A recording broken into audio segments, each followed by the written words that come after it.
اب انسان کو اللہ نے یہ شعور دے کر دنیا میں بھیج کر اس کے سامنے حقائق رکھ کر اس کو دعوت دی ہے کہ تم اپنے ارادے کے ساتھ ان خوشیوں میں خوشی اور اس غم میں غم مناؤ، تاکہ یہ خوشی بھی تمہیں حسین تک پہنچا سکے اور وہ غم بھی تمہیں حسین سے متصل کر سکے۔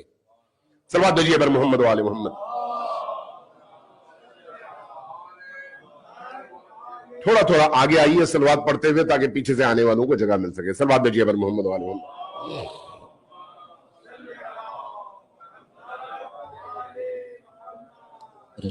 میں صرف ایک مثال عرض کروں تاکہ سمجھ آئے کہ کائنات کیوں مغموم ہے اور کائنات کے غم کا آغاز اس رات سے کیوں ہوتا ہے۔ کائنات سے مراد ہر موجود اگرچہ اللہ مخلوق نہیں ہے، اگرچہ اللہ کیفیات سے ماورا ہے، اس پر کوئی کیفیت طاری نہیں ہوتی، لیکن غم وہ بھی مناتا ہے، وہ خود کیفیات سے ماورا ہے۔ یہ بات پہلے ذہن میں رکھیں، یعنی ہماری طرح کی کیفیات اللہ پر طاری نہیں ہوتی، وہ ان سے ماورا ہستی ہے، لیکن غم کا تعلق اس کی ذات سے بھی ہے، خوشی کا تعلق اس کی ذات سے بھی ہے، حب کا تعلق اس کی ذات سے بھی ہے، بغض کا تعلق اس کی ذات سے بھی ہے۔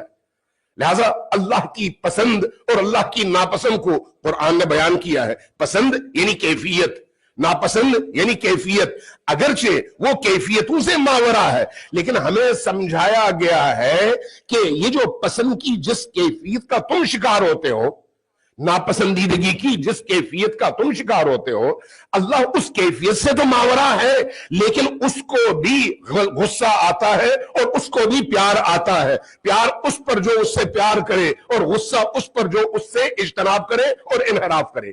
صلوات بھیجیے بر محمد و آل محمد۔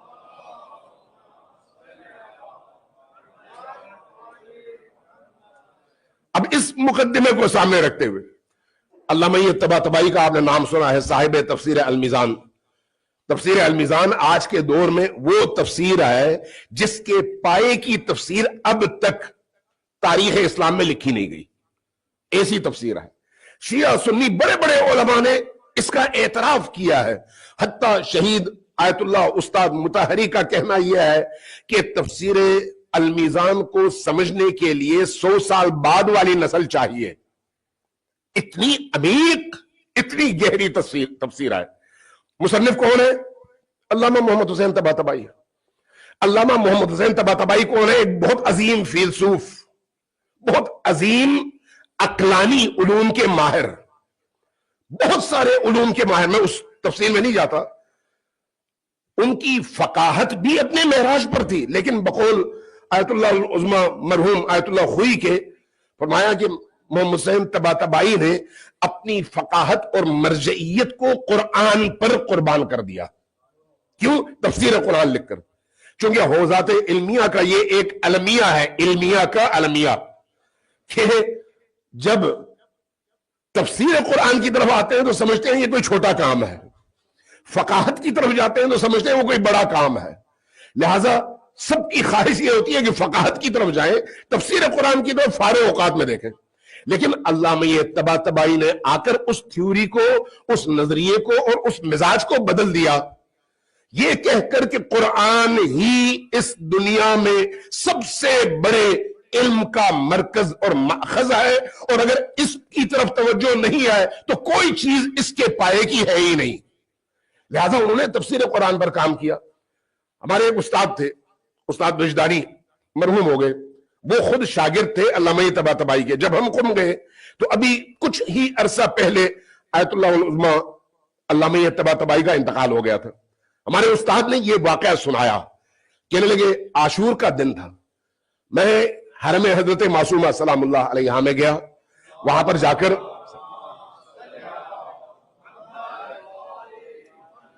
صلوات اونچی آواز سے پڑھیں بر محمد و آل محمد۔